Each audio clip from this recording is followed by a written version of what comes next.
Hello students. आज हम आपके विषय के प्रथम प्रश्न पत्र सामाजिक विचारकों में से एक सामाजिक विचारक इमाइल दुर्खीम के ऊपर चर्चा करेंगे। इमाइल दुर्खीम, आप जानते हैं, समाजशास्त्र के जन्मदाता ऑगस्ट कॉम्ट और हर्बर्ट स्पेंसर, जिन्हें समाजशास्त्र के जनक और पथ प्रदर्शक कहा जा सकता है, लेकिन समाजशास्त्र के संस्थापकों के रूप में इमाइल दुर्खीम का नाम बड़े ही सम्मान के साथ लिया जाता है। फ्रांस के समाजशास्त्री, जिन्हें कॉम्ट का उत्तराधिकारी माना जा सकता है, दुर्खीम ने कॉम्ट के बहुत सारे विचार ग्रहण किए थे और कॉम्ट ने जिस विषय की नींव रखी, दुर्खीम ने उसे धरातल प्रदान किया। समाजशास्त्री अध्ययनों में वैज्ञानिक विधि के प्रयोग पर बल दिया। दुर्खीम जिस समय समाजशास्त्र के जगत में आए थे, उस समय समाजशास्त्र अपनी बाल्यावस्था में था। बहुत ही आरंभिक अवस्था थी समाजशास्त्र के पास। ना तो विषय वस्तु थी व्यवस्थित तरीके से, ना कोई अध्ययन की पद्धति थी समाजशास्त्र के पास। तो दुर्खीम ने ही समाजशास्त्र को ठोस वैज्ञानिक अध्ययन पद्धति प्रदान की और व्यवस्थित विषय वस्तु प्रदान की। आपने समाजशास्त्र को समाज का अध्ययन करने वाला विज्ञान कहा।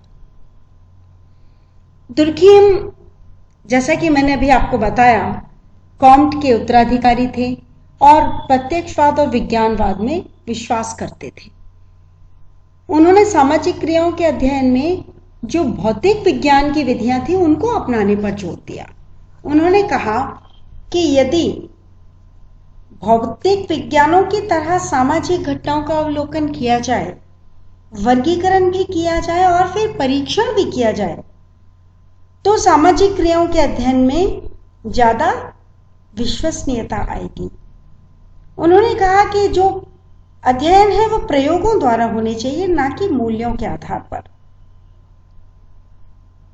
जो समाजशास्त्र को दुर्खीम ने अवधारणात्मक एक कलेवर प्रदान किया है, वह वर्तमान में ही नहीं, भविष्य में भी बहुत ही प्रतिस्थापनाओं के लिए, सिद्धांतों के निर्माण में सफल मार्गदर्शन करता रहेगा। दुर्खीम ने केवल वैज्ञानिक पद्धति को अपनाने पर बल नहीं दिया, बल्कि उन्होंने कहा कि आपने समाजशास्त्र को भी, हमें विषय वस्तु को स्पष्ट रूप से पता होना चाहिए कि समाजशास्त्र समाज का विज्ञान है, तो उसके अध्ययन का क्षेत्र व्यक्ति नहीं है, उसके अध्ययन का क्षेत्र समाज है। और समाज का निर्माण व्यक्तियों से उसी तरह होता है जैसे कि शरीर का निर्माण सेल से होता है, कोशिकाओं से होता है। और जिस तरह कोशिकाओं को देख लेने से पूरे व्यक्ति को समझा ही नहीं जा सकता, उसी तरह से व्यक्ति के अध्ययन से समाज को नहीं समझा जा सकता। तो दुर्खीम ने बताया कि समाज को एक मानसिक और सामाजिक चेतना के रूप से देखो, व्यक्तिगत चेतना से अलग करके, क्योंकि जो सामाजिक या मानसिक चेतना है, सामूहिक चेतना है, वो अनेक वैयक्तिक चेतनाओं की अंतःक्रिया से उत्पन्न होता है।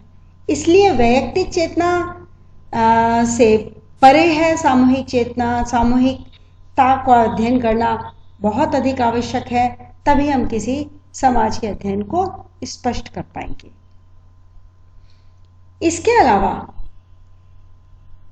जो इमाइल दुर्खीम, जो कि 15 अप्रैल 1858 को फ्रांस के एपिनल नामक कस्बे में जन्मे, ये 1858 को फ्रांस के एपिनल नामक कस्बे में जन्मे। और जिस समय इनका जन्म हुआ, उस समय तो फ्रांस में बहुत सारी प्रतिभाओं ने भी जन्म लिया था और ये इनके माता पिता यहूदी थे। फ्रांस के बहुत भागों में यहूदियों पर अत्याचार हो रहे थे, लेकिन इस क्षेत्र में इन पर, यहूदियों पर थोड़ा सहयोग का बर्ताव था।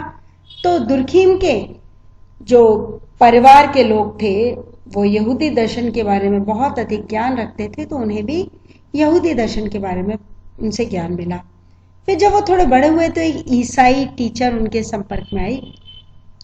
इससे उनको ईसाई शिक्षा भी मिली, हिब्रू शिक्षा भी मिली और बचपन में इन्हें यहूदी और ईसाई धर्मों का ज्ञान हो गया।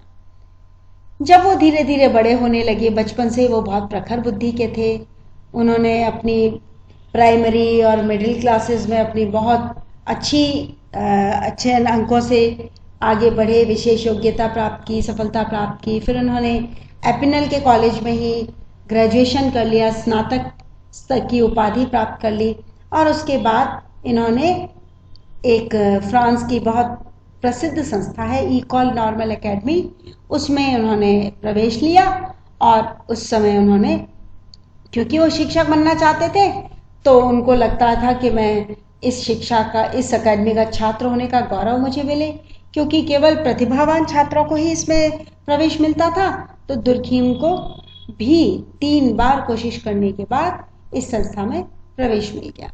और उस समय वहाँ पे जो दार्शनिक थे या पुरातत्व शास्त्री थे या मनोवैज्ञानिक थे, उनसे इनका संपर्क हुआ। फिर कुछ समय तक दुर्खीम यहाँ पढ़े इकोल एकेडमी में, लेकिन उनको वहाँ का जो पाठ्यक्रम था, सिलेबस था, वो उनकी रुचि के अनुकूल नहीं था।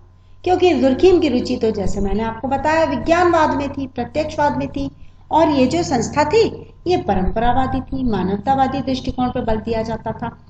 तो इकोल एकेडमी में उनको मजा नहीं आया, उनको बहुत अच्छा नहीं लगा। उन्हें लगा कि मेरा तो समय व्यर्थ हो रहा है और मुझे ऐसे अध्ययन और ज्ञान की उपादेयता मेरे लिए, उपयोगिता मेरे लिए कुछ ज़्यादा नहीं है। तो उन्होंने कभी कभी वो अपने टीचर्स के प्रति भी विद्रोही हो जाते थे, और फिर भी उनके मन में शैक्षिक वातावरण से कष्ट होते हुए भी फिर भी वो एक अपने एकेडमी में श्रद्धा तो रखते थे। खैर, इसीलिए उन्होंने अपने पुत्र को भी उसी शिक्षण संस्था में अध्ययन के लिए भेजा था। उसके बाद इकोल के जो एकेडमी के जो प्रोफेसर थे कोलंजस, उनका भी दुर्खीम से बड़ा प्रेम था, दुर्खीम उनसे प्रभावित भी थे। यहाँ तक कि दुर्खीम ने जब मॉन्टेस्क्यू पर अपना शोध प्रबंध लिखा तो उसको अपने इन्हीं प्रोफेसर को समर्पित भी किया था। खैर, इकोल एकेडमी का पर्यावरण चाहे दुर्खीम की रुचि के अनुसार नहीं था, पर फिर भी इसने दुर्खीम को बहुत ही बौद्धिक रूप से परिपक्व बना दिया। उसके बाद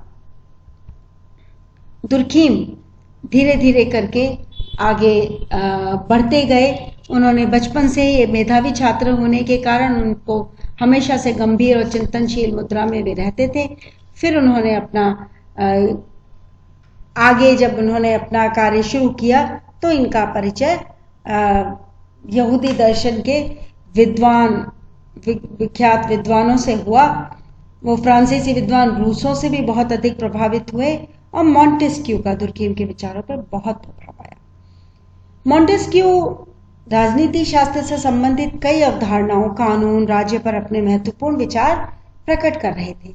वे समाज की सभी घटनाओं को परस्पर संबंधित मानते थे। तो दुर्खीम ने कहा, क्योंकि मॉन्टेस्क्यू से वो प्रभावित थे और जब वो इकोल एकेडमी में पढ़ते थे तब उन्होंने उन पर लैटिन भाषा में अपना शोध प्रबंध भी लिखा था, तो उन्होंने समाज विज्ञान की संभावना का अनुभव कराने वाला प्रथम विचारक माना था मॉन्टेस्क्यू को। इसलिए वो इनसे बहुत अधिक प्रभावित होने के कारण उनके ऊपर उन्होंने काफी अपने ग्रंथ भी लिखे। दुर्खीम इसी तरह से हर्बर्ट स्पेंसर से भी प्रभावित थे, क्योंकि उन्होंने डार्विन के उद्विकासवाद को समाज पर लागू किया था। तो कॉम्ट ने से भी दुर्खीम ने नैतिकता के विचार ग्रहण किए थे। तो इस प्रकार वो इन सभी से बहुत प्रभावित थे। फिर दुर्खीम ने अपनी रचनाएं लिखी। दुर्खीम ने, मैं आपको संक्षिप्त परिचय दे रही हूँ, फिर इन रचनाओं के बारे में हम अगले यूनिट्स में विस्तार से पढ़ेंगे। दुर्खीम ने जो सबसे पहली रचना लिखी वो 1893 में समाज में श्रम विभाजन लिखी। समाज में श्रम विभाजन की जो प्रकाशन था वो 1893 में हुआ। दुर्खीम ने इसे अपनी डॉक्टरेट की उपाधि हेतु शोध प्रबंध के रूप में लिखा था। दूसरी उनकी रचना थी 1895 में, 1895 में समाजशास्त्रीय पद्धति के नियम। समाजशास्त्रीय पद्धति के नियम इन्होंने अगली रचना लिखी। उसके बाद आत्महत्या नाम से द सुसाइड 1897 में इन्होंने एक पुस्तक लिखी, जिसमें इन्होंने आत्महत्या से संबंधित सामाजिक तथ्यों के रूप में आत्महत्या को प्रकट करते हुए बहुत सारे कारण और प्रभावों के ऊपर प्रकाश डाला। इसके बाद इन्होंने 1912 में धार्मिक जीवन के प्रारंभिक रूप the elementary forms of religious life इन्होंने पुस्तक लिखी, जिसमें इन्होंने धर्म की परिभाषा, उसकी विशेषताएं, उसके प्रचलित सिद्धांतों पर प्रकाश डाला। इसके बाद आपने कुछ अन्य पुस्तकें भी लिखी, जैसे कि समाजवाद। समाजवाद में आपने दुर्खीम ने प्रकाश डाला, समाजवाद की स्थिति के बारे में उन्होंने स्पष्ट करने की कोशिश की। साथ ही नैतिक शिक्षा पुस्तक लिखी इन्होंने, और शिक्षा एवं समाजशास्त्र पुस्तक लिखी, और इसके साथ ही बहुत सारे लेख लिखे, द आई, रोमन राज्य में यहूदी आदि। और इनके माध्यम से दुर्खीम ने अपने विचारों को समाज के रूप में, समाज के बीच में लाने का प्रयास किया। लेकिन दुर्खीम साहित्य जगत तक ही सीमित नहीं थे, उन्होंने सामाजिक और राष्ट्रीय गतिविधियों में भी बहुत भाग लिया। फ्रांस और यूरोप के जनजीवन का, सामाजिक समस्याओं का बहुत अध्ययन किया। दुर्खीम की मृत्यु के 3 साल पहले 1914 में जो प्रथम विश्व युद्ध हुआ था, उस समय उन्होंने एक राष्ट्रभक्त की भूमिका निभाई, अपने देशवासियों की सेवा की, और उन्होंने लगातार सैनिक आक्रमणों और से ध्वस्त फ्रांस के लोगों के मन में आशा की ज्योति जलाने की कोशिश की। इसीलिए कहा जाता है उनकी तुलना इंग्लैंड के प्रधानमंत्री चर्चिल से की जाती है। उन्होंने अपने बेटे को भी, जो उनका पुत्र आंद्रे था, उसको भी युद्ध में लड़ने के लिए भेजा, जबकि आंद्रे की मृत्यु लड़ाई के मैदान में घायल हो जाने के कारण ही हुई। जब आंद्रे की मृत्यु का समाचार सुना तो दुर्खीम बहुत ज्यादा टूट गए, क्योंकि आंद्रे उनका अकेला पुत्र ही नहीं था, बल्कि एक बहुत ही होनहार छात्र और एक उभरता हुआ तारा था। आंद्रे भाषा विज्ञान के होनहार छात्रों में गिना जाता था। दुर्खीम ने इस वेदना को प्रकट तो नहीं होने दिया, लेकिन 1916 में उनके पुत्र की मृत्यु के बाद वे बहुत गंभीर रूप से बीमार हो गए। कोशिश की उन्होंने अपने आप को बदलने की, और उन्होंने एक पुस्तक लिखना शुरू भी किया, लिखने का विचार किया, थोड़ा बहुत कुछ काम कर पाए थे। लेकिन 15 नवंबर 1917 को केवल 59 वर्ष की आयु में दुर्खीम का देहांत हो गया। दुर्खीम की शारीरिक मृत्यु तो हो गई, किंतु समाजशास्त्र की दृष्टि से वो ध्रुव तारे की तरह प्रकाशमान रहेंगे और समाजशास्त्रियों का मार्गदर्शन करते रहेंगे। धन्यवाद।